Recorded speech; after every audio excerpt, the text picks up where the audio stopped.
Hey, this is Dave DeCamp from antiwar.com. This is anti-war news for Tuesday, September 24th, 2024.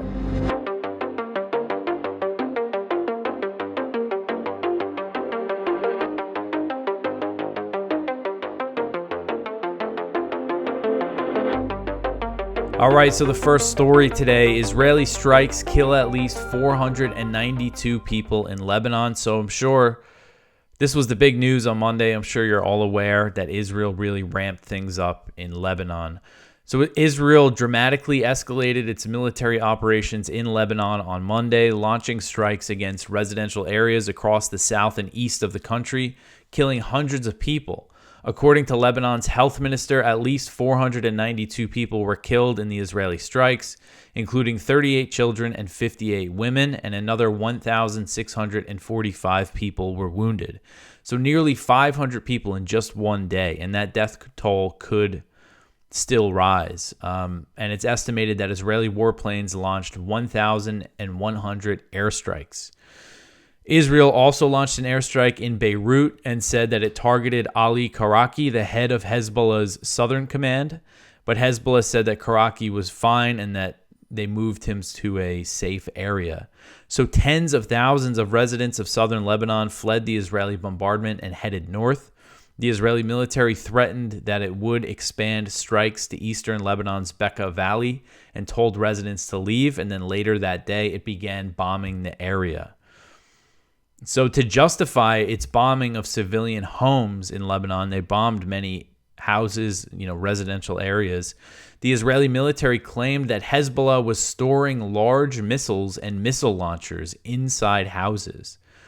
They didn't offer any real evidence for this claim besides these animated videos that they released, and they also put out some overhead footage that purported to show airstrikes on homes in Lebanon. And they said, oh, you look at these, there's secondary explosions after the strikes, but nothing clear really, no real evidence. But this is the claim that they're going with. And it's a strange claim because they're not saying that they're just storing weapons in these houses. They're not saying that rockets are being fired from them, like, using rocket launchers, like shoulder-fired rockets or something. They're saying that there's missile launchers actually in the homes, and that they could actually launch missiles from the houses, which, how can you launch a big missile from inside a house? It doesn't make any sense. So Hezbollah fired dozens of rockets into northern Israel in response to the Israeli bombardment. Some rockets went pretty deep and landed in Israeli settlements in the Israeli-occupied West Bank. I saw Hezbollah announce, it's early Tuesday morning there now, they announced more strikes on military targets across Israel. It seems like Israel downplays any damage that is done by the Hezbollah attacks, but I'm sure things will become more clear within the next day of how much damage Hezbollah is actually doing. I haven't seen any word on casualties in Israel yet. But Israel is expected to continue escalating its attacks on Lebanon. Lebanese security sources told Middle East Eye that a ground invasion is not likely, even though Israel is amassing troops. This Lebanese source said, quote, Israel knows that if it infiltrates Lebanon, the Lebanese army and Hezbollah will have military superiority on the ground. If the Israeli army carries out a ground invasion, the Lebanese army will participate with Hezbollah in confronting and defending, end quote. So we'll see if they go for any kind of ground invasion here. That is the thing, that's what happened in 2006. That's what happened, when the Israeli military invaded, and they had a tough time on the ground fighting Hezbollah. They want to keep the militaries apart from each other so they can, because they have the air superiority over Hezbollah. So they can, they're able to launch all these airstrikes without having to worry about any sort of air defenses or anything. So Israel's escalation came almost a week after it blew up thousands of pagers and walkie-talkies belonging to Hezbollah, killing dozens, including at least 2 children. This past Friday, Israel launched a major airstrike in Beirut, killing at least 45 people, including a senior Hezbollah commander, 3 children, and 7 women. One thing that's important here is that we have Hezbollah, saying that they're going to hit back, that they're in a new phase, a new battle with Israel. But they're also still saying that if there's a ceasefire in Gaza, I should say, I haven't seen them say that since this latest escalation. I mean, they killed almost 500 people in Lebanon, so things might change since then. But before that, they were saying a ceasefire in Gaza, and we'll stop the attacks on northern Israel. But I mean, this is just going to escalate now. And you have that Lebanese security source saying that if Israel invades, then the Lebanese army is going to fight with Hezbollah. So it's, probably rallying more support for Hezbollah within Lebanon, these massive airstrikes. And instead of pushing for a ceasefire in Gaza, which could diffuse everything, the U.S. is backing Israel's latest escalation in Lebanon and announced that it is deploying more troops to the region. So that is the next story that we have here, that the U.S. is sending more troops to the Middle East. The Pentagon said Monday that it's sending additional troops to the Middle East after Israel significantly escalated its bombing campaign in Lebanon earlier in the day. Pentagon spokesman Major General Pat Ryder said, quote, "In light of increased tension in the Middle East and out of an abundance of caution, we are sending a small number of additional U.S. military personnel forward to augment our forces that are already in the region," end quote.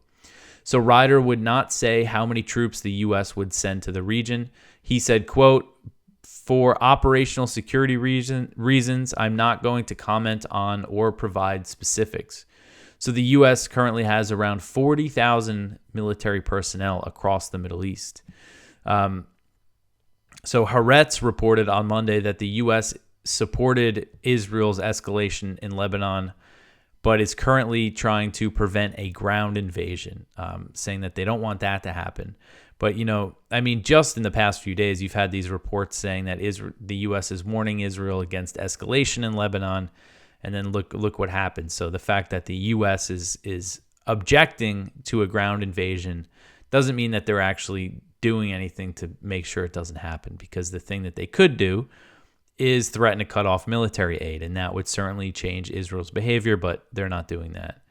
And this is a pattern that we've seen, the U.S. sending more troops to the region over the past year since October 7th. The U.S., whenever there's any kind of regional escalation, of course, when the October 7th attack first happened and Israel began its genocidal campaign in Gaza, the U.S. did send additional military assets to the region. But we've seen it after Israeli escalations when they bombed the Iranian consulate in Damascus. The U.S. sent extra ships and planes and personnel. Same thing after Israel killed the Hamas political chief in Iran. And the U.S. is, saying that they're ready to defend Israel if Iran attacks in response to that killing or whatever. Who knows what this could turn into. But the U.S. is standing behind Israel every step of the way. And the night before Israel escalated its bombing of southern Lebanon, Secretary of Defense Lloyd Austin spoke with Israeli Defense Minister Yoav Gallant and made it clear that the U.S. backed Israel against Hezbollah. The Pentagon said in a readout, quote, "The Secretary expressed his support for Israel's right to defend itself as Hezbollah extends its attacks deeper into Israel," end quote. And the Pentagon also said that Austin made it clear that the United States remains postured, quote, "to protect U.S. forces and personnel and determined to deter any regional actors from exploiting the situation or expanding the conflict," end quote.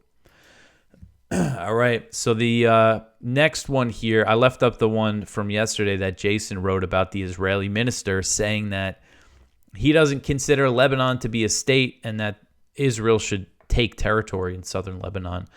That could be part of the thinking if we see a ground invasion. But the next one here, even Leon Panetta says that Israel's pager attack is terrorism. So Leon Panetta, the former CIA director under Obama and former Secretary of Defense, not a nice guy, but even he is saying that the Israeli pager and walkie-talkie attack in Lebanon is terrorism. Former CIA Director Leon Panetta called Israel's pager attack in Lebanon terrorism. So during an interview with CBS News on Sunday, Panetta warned that Israel was conducting a war of terror.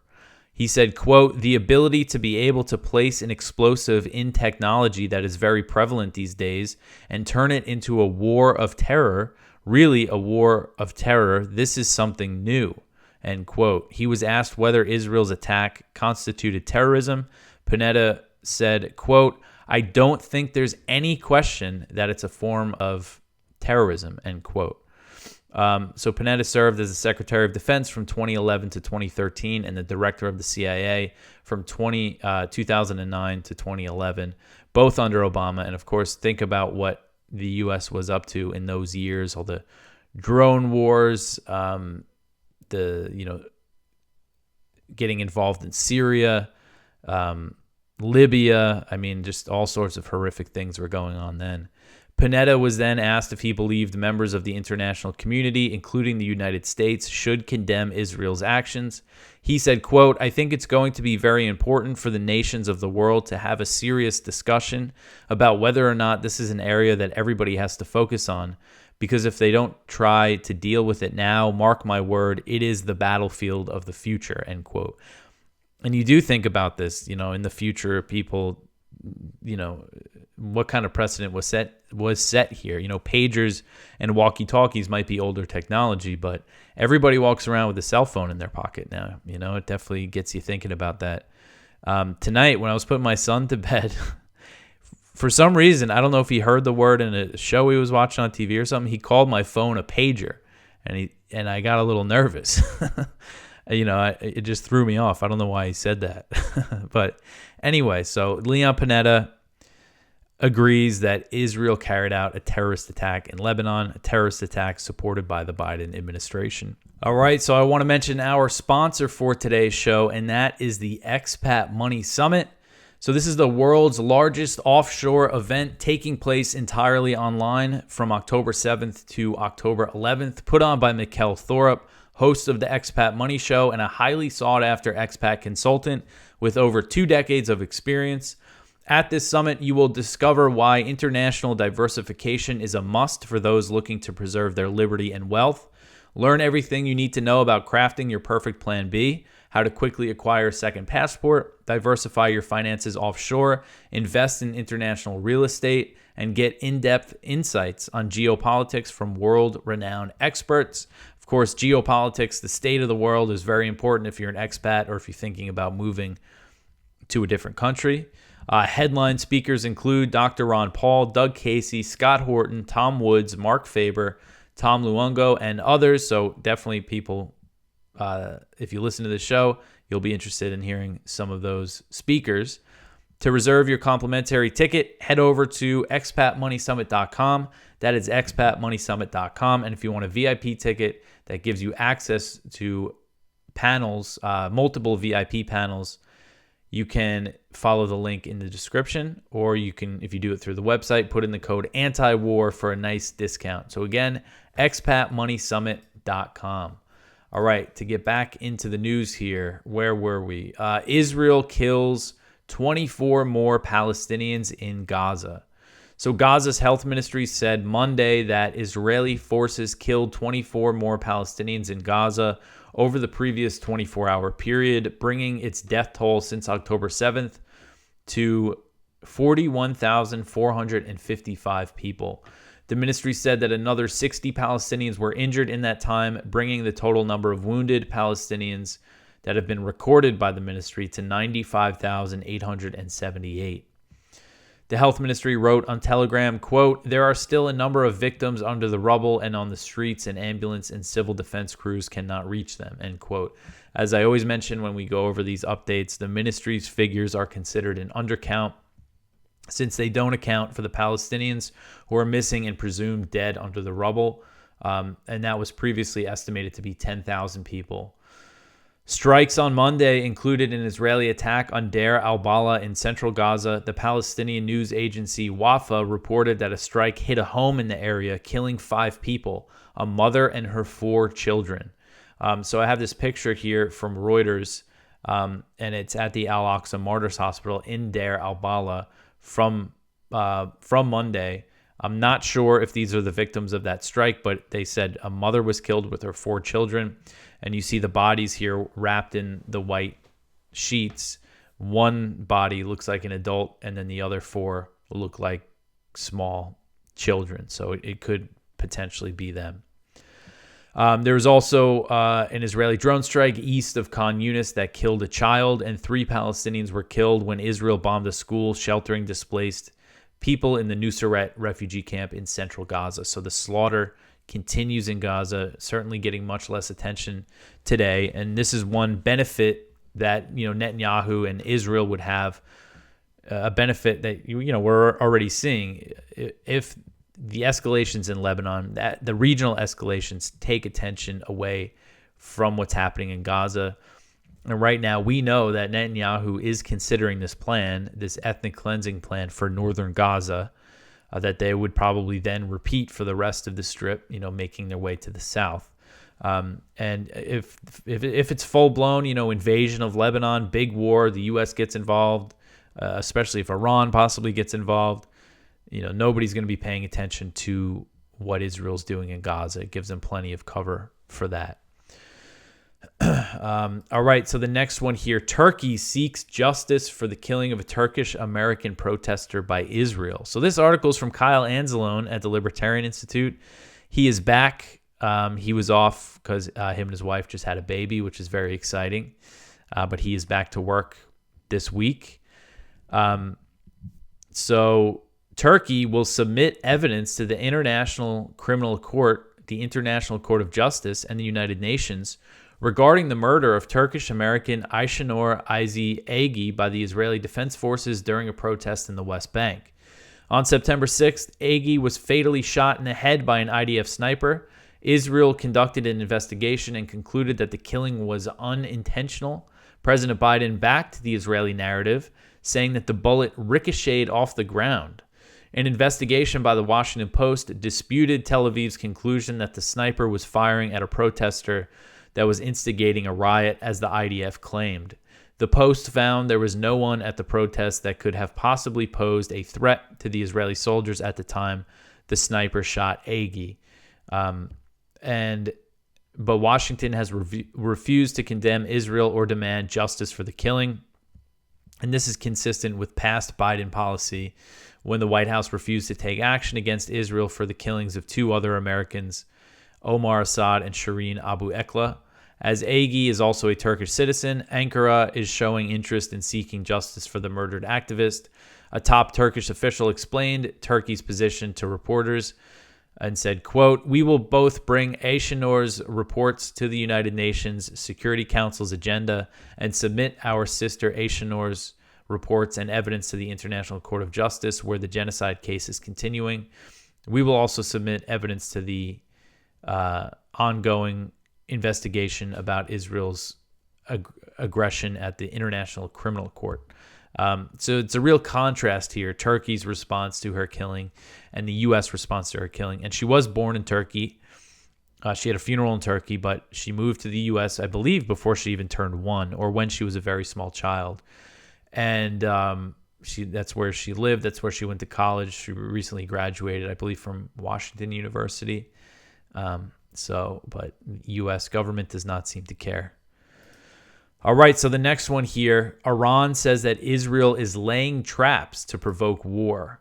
Iranian President Masoud Pezeshkian said Monday that Israel is setting traps to drag Iran into war, comments that came amid a dramatic escalation of Israel's bombing campaign in Lebanon.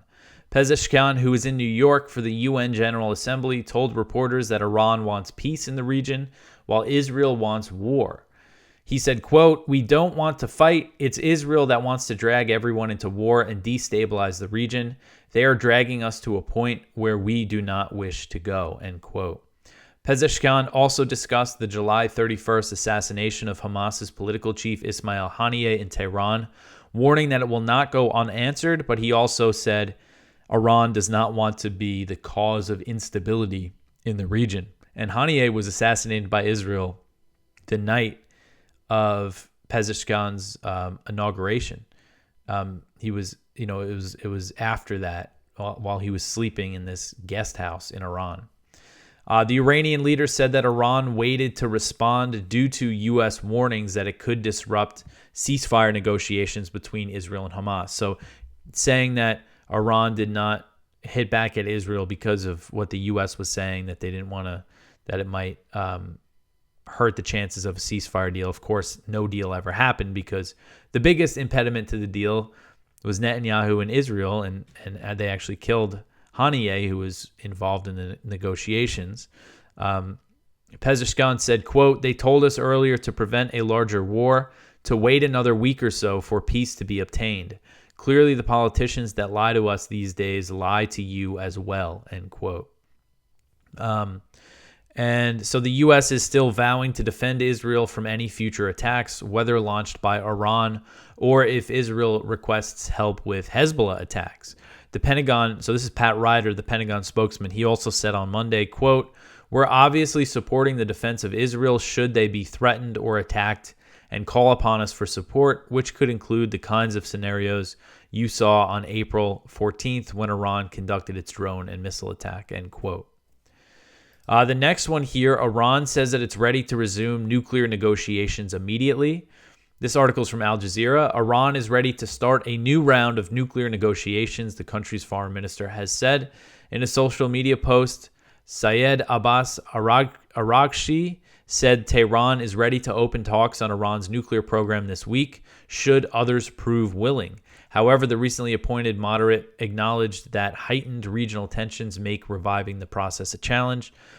Biden is not going to start negotiating with Iran on this before November. Unfortunately, this government in Iran seems very eager to negotiate with the West, with the U.S., but I don't think they're going to have a willing partner, at least anytime soon. And he's saying if the other parties are ready, they can start right now. They could start during this visit to, again, you have the Iranian president in New York for the UN General Assembly. And he's saying he'll stay. So he is in New York with the president, and he's saying that he's willing to stay. I'll have more meetings. I'll do whatever it takes. I'll just read his quote because I think it does show how I think they are genuinely earnest about wanting to start these negotiations. He said, quote, "If the other parties are ready, we can restart the negotiations during this trip. I will stay in New York for more days after the return of the president, and I will have more meetings with foreign ministers of different countries," end quote. But again, unfortunately, there's no willing partner in Washington. So this is Al Jazeera. They have the live updates, and they apparently Israel is bombing Beirut again, or they launched another airstrike in Beirut. So, man, and Hezbollah is launching more attacks. All right, so the next one here is Zelensky to present plan to Biden, Harris, and Trump. So Zelensky arrived in the U.S. on Sunday and is set to hold separate meetings this week with President Biden, Vice President Kamala Harris, and former President Donald Trump. Zelensky is expected to present the president and the two presidential candidates with his so-called victory plan. He will also be holding other meetings with other world leaders as they gather for the UN General Assembly in New York. It says he's going to show it to everybody. He's going to present it to Congress. Zelensky's first stop in the U.S. was a visit to an ammunition factory in Scranton, Pennsylvania. He wrote on X, quote, "I visited a plant that manufactures 155 millimeter artillery shells. Now for our warriors who are defending not only our country, not only Ukraine, the plant will be ramping up production," end quote. So you see Zelensky doing a little photo op in the factory, signing a artillery shell. And you know who joined him was the governor of Pennsylvania, Josh Shapiro, who was apparently in the running to be Harris's vice presidential pick. She ended up going with Tim Walz, but he was a serious front runner. And I mean, he posted this video. That's not working, that link, but you have Josh Shapiro signing these artillery shells with Zelensky, signing these bombs that are going to kill people over in Ukraine or in Russia. Really despicable stuff. And, you know, the state governor doing that. It's like Nikki Haley. She went over to Israel and signed artillery shells that were being fired into Lebanon. And Shapiro, this is his post on X that he wrote with this video. He said, quote, "We must all do our part in the fight for freedom, from the workers in Scranton who make Pennsylvania the arsenal of democracy to the brave Ukrainian soldiers protecting their country," end quote. So signing artillery shells for democracy. And of course, during this visit, Zelensky is going to be pushing for the long-range strikes and everything. And it seems like there's a chance he might get that permission, and it wouldn't be announced publicly. We might just start seeing these missiles being used in long-range strikes in Russia, which of course makes direct war with Russia, much, much more likely. Really dangerous stuff that's happening here. All right, the next one here, the U.S. names the UAE a major defense partner. So this article is from Middle East Eye. The U.S. named the UAE a major defense partner on Monday, a step that can make it eligible to purchase more sophisticated U.S. weapons and technology as tensions in the Middle East soar. The announcement came after President Joe Biden met with United Arab Emirates President Mohammed bin Zayed Al Nahyan at the White House. The UAE is the only other state besides India to achieve the designation. The White House said that the move will, quote, allow for unprecedented cooperation through joint training, exercises, and military-to-military collaboration between the military forces of the U.S., the UAE, and India, end quote. The designation reflects the U.S.'s desire to keep the UAE in its camp despite tensions over its role in Sudan's civil war, its economic links to Russia, and military ties to China. The U.S. has been pushing the UAE to curtail its military support for the Rapid Support Forces in Sudan, a paramilitary that Biden has accused of ethnic cleansing. So it's the RSF. And so this comes right after there was this report in the Washington Post that we have also on the page saying that the UAE is using aid as a cover to ship weapons to the RSF in Sudan to fuel that horrific war that's happening in the country. So we learned that, and now we learned that the UAE is going to be getting a bunch more weapons from the U.S. through this new designation. And this seems to be, a similar pattern here. The U.S. is saying that it wants the UAE to not support the RSF, yet they're giving the UAE this designation that's going to get the UAE more weapons. I mean, how is that going to motivate them to stop doing what they're doing if the U.S. is rewarding them in this way? All right, so that is it. I left up the one yesterday about the Taiwan military aid that is coming. I feel like that's, a lot of the China stuff just barely gets any attention. Go check out our Viewpoints, one from Ron Paul. Washington's Ukraine obsession is going to get us all killed. One from Ramsey Baroud, Israel's true objectives in Gaza and why it will fail. One from Daniel Larison, a rare foreign policy win is there for the taking. One from Joe Loria, the madness of Antony Blinken. And one from Helen Andrews, the U.S. will hurt itself with Russia sanctions. So please go check all of that out. That is it for me for today. You could always support this show by sharing it. Tell your friends about antiwar.com. Like, subscribe. All that stuff helps out. I will be back tomorrow with some more news for you. Thanks for listening.